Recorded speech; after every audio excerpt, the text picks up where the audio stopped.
we're now going to move on to heat capacity.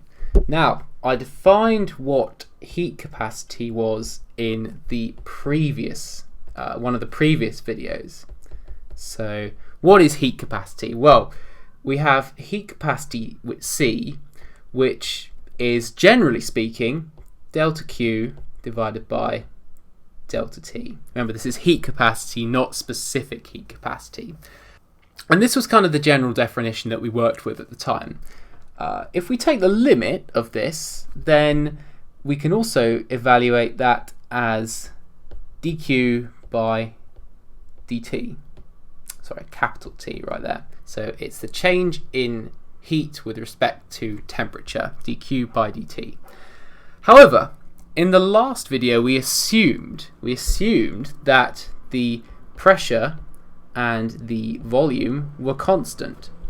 We didn't actually take that into account, mainly because we were dealing with things like copper, and so therefore you can kind of assume that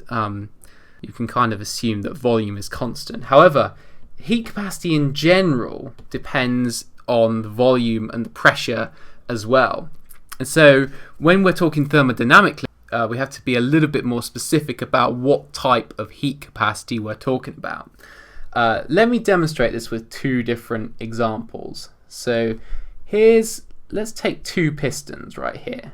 So we've got piston A and piston B. There we go. So here are our two pistons. Of course, they're full of gas. They're full of gas that's whizzing around and bumping into the walls of the container, and they're also bumping into each other. And so here are our two pistons. Now the difference between these two pistons is going to be this. With piston A, I'm going to weld this piston shut right here. This piston cannot move. And so what do we say happens if it cannot move? That means that the volume is constant. The gas can't do any work. No work can be done on the gas. The volume is constant. That piston cannot move. However, let's take scenario B, where we allow the piston to move up and down. So let's say we allow it to move up and down. So what we're going to do is we're going to apply some heat, and we're going to allow it to move up in such a way that the pressure on this lid remains constant. The pressure on this surface does not change. And so in this scenario here, we're going to have P is constant.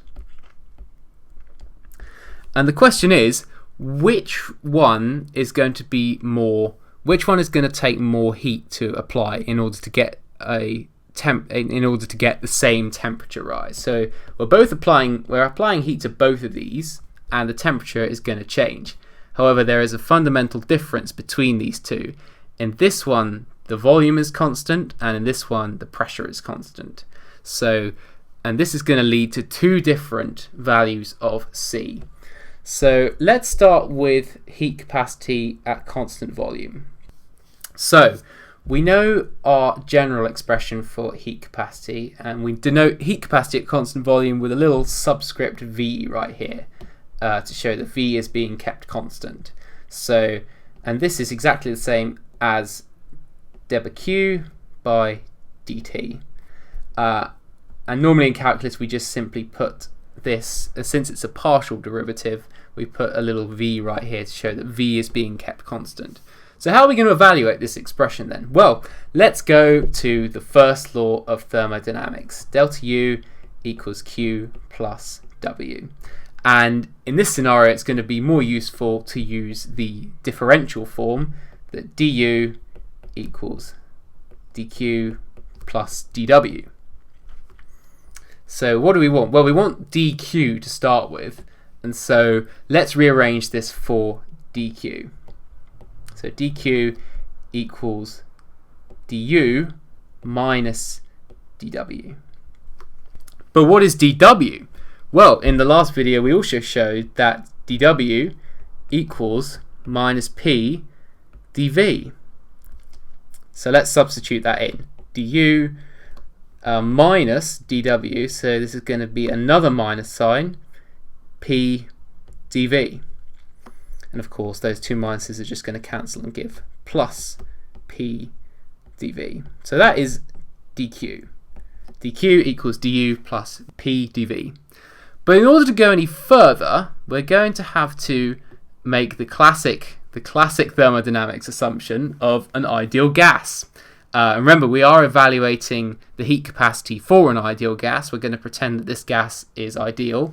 And so what equation are we going to use? Well, the one we kind of are happy with P dV the way it is right there, but we don't really know how to integrate du.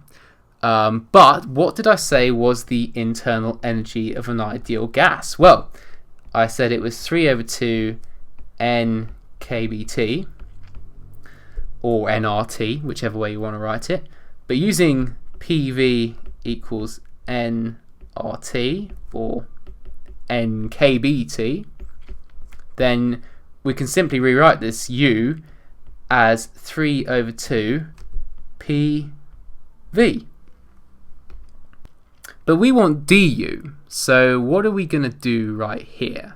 Well, this is where the rules of calculus kick in, and we have a function here which is a function of two variables, p and v, and either one of them could change. So what is the full differential? Well, this is just a fact of mathematics. The full differential of u is 3/2, that's just a constant, we don't have to worry about that. We're going to treat pressure as a constant and let the volume change, and we're also going to treat the volume as constant and let the pressure change. So this takes into account changes of both variables, and this is just a well-known, well-established mathematical thing. It's a rule of calculus that if you change a function of two variables, then you just simply add the contributions from both variables. So here we go, du equals 3/2 of P dV plus V dP. But we can reduce this even further because we said it was the heat capacity at constant volume. So therefore we simply get that du equals 3/2 P dV. Well, this term right here, this is just 0 because it's constant volume. There's no change in volume at all. So therefore we get that du equals 3/2 V dP. So let's substitute this back into our equation for dq. So we get that dq equals 3/2 V dP. But we want to differentiate this with respect to temperature to get the heat capacity, because Cv is dq by dt at constant volume. So we want to now divide this by dt. So dq by dt is simply equal to 3/2 V multiplied by dp dt. Now you might have noticed I didn't divide the whole thing by dt, but simply, the v is constant, so you don't need to worry about it. This is constant volume, so it's just simply the dt just goes under the dp. So what is dp dt? Well, here we bring out our old friend, the ideal gas law yet again. PV equals nRT. We're going to now rearrange this for P to get sort of P as a function of T, which is what we want right here. So P equals nRT divided by V. So what is dP by dt? Well, all these three terms are just constants, and so therefore dP by dt is nR over V. And now we can substitute that in. That's just a complete constant. So dq by dt equals 3/2 multiplied by V multiplied by nR over V. And what's going to happen? These V's are just going to cancel each other out, and we get the final result that dq by dt at constant volume is equal to 3/2 nR.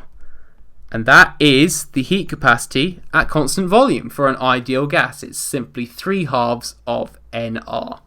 Now often you'll probably see this thing called the molar heat capacity. And the molar heat capacity is actually very similar to the specific heat capacity, except it has been divided by N, the number of moles right here. We normally give this lowercase CV, and that is not the specific heat capacity, it's the molar heat capacity, it's the heat capacity per mole. And if we, so that we can just write this as 1 over N dq dt rather, at constant volume. And if we just divide this expression here by N, then we're just going to get 3 over 2R. And that is just a number. That is just, well, R is like 8.31, so this is just going to be around about 12 point something, 12.5. That's just a number. It doesn't depend on anything at all.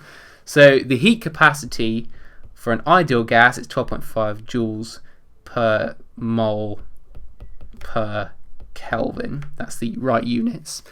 So the heat capacity at constant volume of an ideal gas is just this number right here. It doesn't depend on anything at all. So that is the heat capacity at constant volume. But what about at constant pressure? How are we going to do that? So let's do exactly what we did before. Let's start with the first law of thermodynamics. And let's start with the differential form, because we know that's the one we're going to be using. du equals dq plus dw. Again, we want dq, so rearrange for that. dq equals du minus dw. dw yet again is simply p minus pdv. So dq equals du plus p dv. So far so good, we're all the same. But here's where we go a little bit different. So we said that u for an ideal gas is 3 over 2 PV. That's still the same. But when we take the differential and we get the same result as before, 3/2 P dV plus V dP,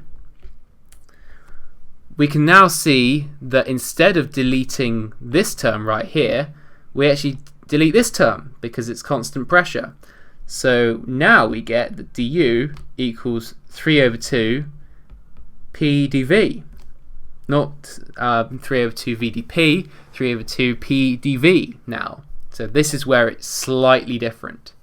And so now let's substitute that for what we've got for here in dq. So dq equals du, which is now 3 over 2 P dV plus P dV.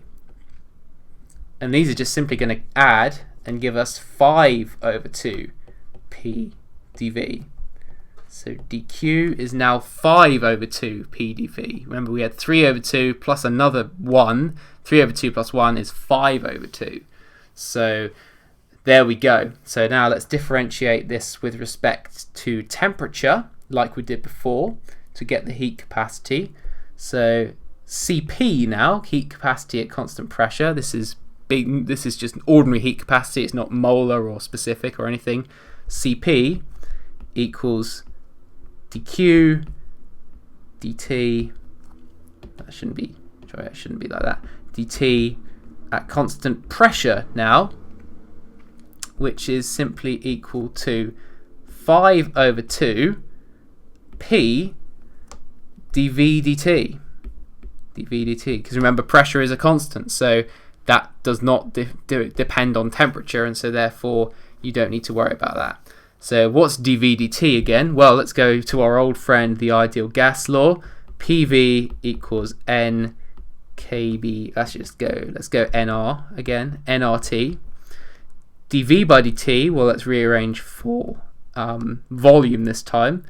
NRT over P. dV by dt is then for NR over P. So this is basically exactly the same process, except we've just swapped pressure and volume around. And so substituting this in, we get that Cp is simply 5 over 2 N R. The P's are going to cancel, just like the V's cancelled before. 5 over 2 NR. That's it. That's what it is. That is the heat capacity. And again, if you want the molar heat capacity, then the molar heat capacity, which is just simply divided by N, the number of moles, then little Cp equals 5 over 2 R. And this is the heat capacity per mole, and that's the heat that you need to add to get the same temperature change. So what are our results? Well, Cv, which is the one I'm highlighting just up here, Cv is just 3/2 R per mole, and Cp is 5/2 R. So what have we found? Well, we found that you need more heat. You need to apply more heat to get the same temperature change if you want to keep the pressure constant than if you want to keep the volume constant. That is quite an important thing, which we're going to be using in this upcoming derivation. So we've just showed that the two different heat capacities, you've got the heat capacity at constant volume, which is dq by dt, which for an ideal gas is 3 over 2 nR. This is the result we got. And at constant pressure, and I'll just signify this as constant volume, at constant pressure we got that it's dq by dt at constant pressure, and we got the result that it's 5 over 2 nR. However, there is a bit of a problem with this expression, this way of doing it. And the problem is that we have this annoying term dq, which is not a path, which is path dependent. And so wouldn't it be nice if we could sort of get this as a more path independent, and therefore we could get it to work more generally? And so how are we going to do that? Well, we need to use our old friend, the first law of thermodynamics again. So du equals dq plus dw. So curly dw. So what about the case at constant volume? Well, at constant volume, we can simply just remove the dw term, and we don't really have to worry about it. So du is simply dq, and so we can simply rewrite this as Cv equals partial u partial t at constant volume, which would have been a kind of a lot easier to evaluate, because of course u is simply 3 over 2 nRT. Differentiate that with respect to t, just the t goes, and that's a much easier way of doing it. But of course you had to use the fact that du equals dq, and that's a bit less easy to do for the pressure. But I am now going to define a new term. The new term is going to be called enthalpy. I'm going to define what enthalpy is, and enthalpy we give the symbol H. So what is enthalpy? Well, enthalpy is a thermodynamic potential, which means that it's a measure of energy, just like U is, except H is equal to U plus PV. So this is what we're defining H to be. We're defining it as U plus PV. So, well, let's substitute in. What is U? U is, for an ideal gas, U is simply 3 over 2 PV for an ideal gas. We found that before. Plus another PV, and simply add them together, we're going to get 5 over 2 PV. But what is 5 over 2 PV? 5 over 2 PV is 5 over 2 nRT. So that is still enthalpy. This step right here we had to use, this is only true for an ideal gas. This is true generally, but this step here is only true for an ideal gas. So just pointing that out. But we are evaluating the heat capacities for an ideal gas. So H equals 5 over 2 nRT. And what did we say the heat capacity was at constant pressure? Well, the heat capacity at constant pressure is 5 over 2 nR. And we see that if we differentiate this H with respect to the temperature, dH by dt, keeping the pressure constant, we get 5 over 2 nR, which is of course the heat capacity at constant pressure. So this is great. We've now found the right thermodynamic potential for pressure, for processes at constant pressure. We found this H, this enthalpy, And this is so much better because enthalpy is a state variable rather than a process variable. Obviously in the case of the volume being constant, U was the thing that worked. With the case of constant pressure, then enthalpy is found to be the right thing that works.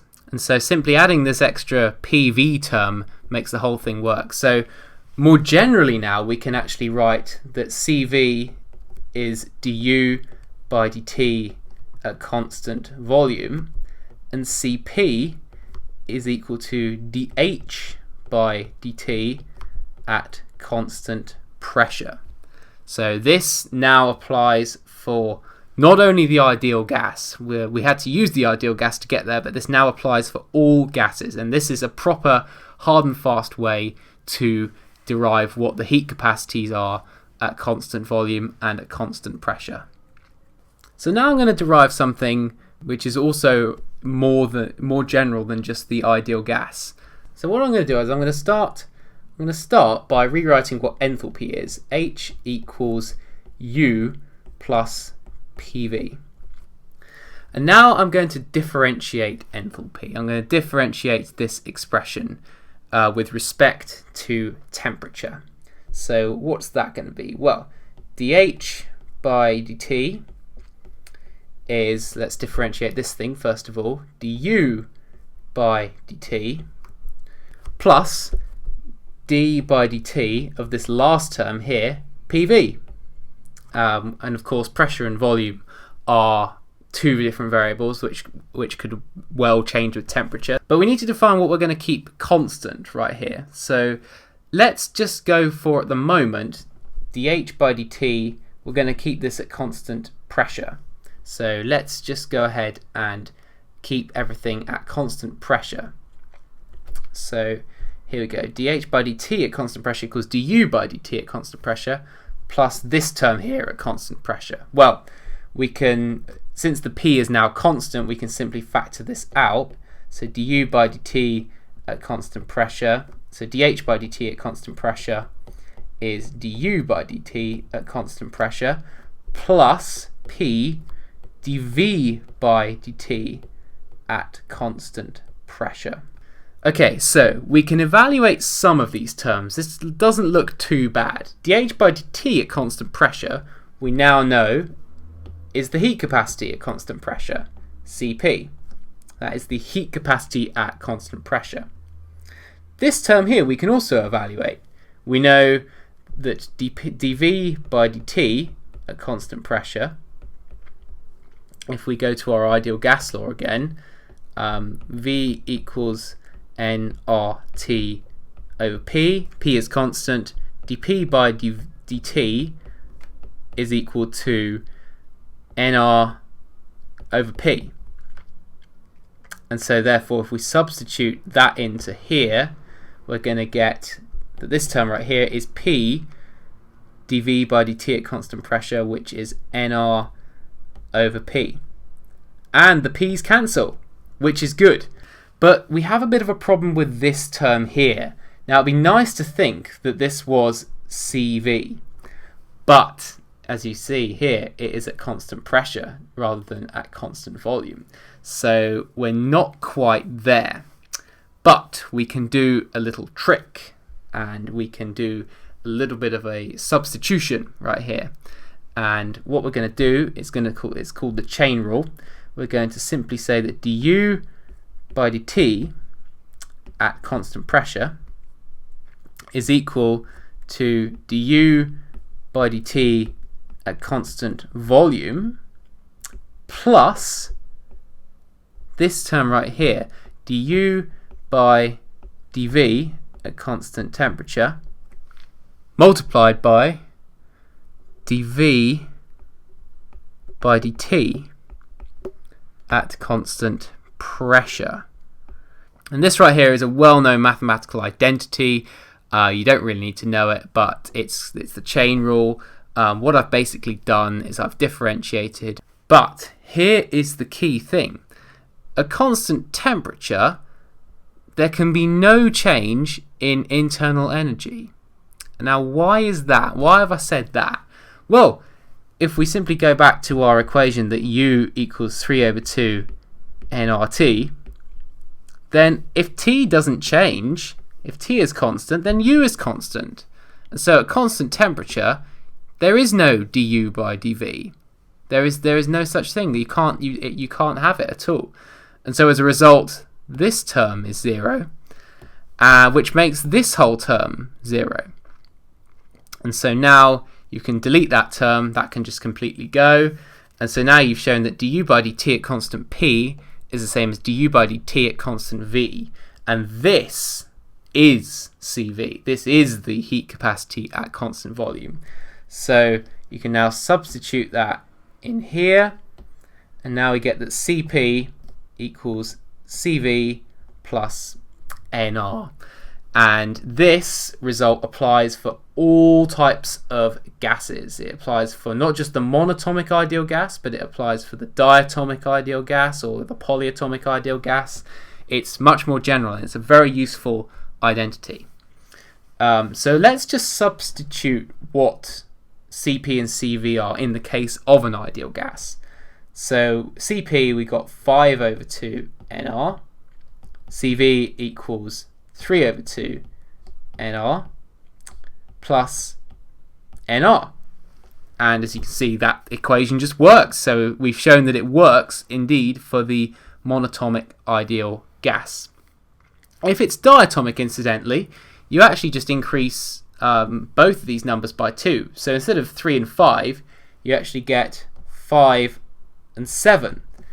The reason why you increase it by 2 is because there are 2 extra degrees of freedom in a diatomic gas. If you think about it, you're going to have 3 translational, but you're also going to have rotation. So these molecules are actually free to rotate around their axes. And there's actually something called the Equipartition Theorem, which we'll come on to soon, which will give us a bit more detail. But this relationship holds for any gas.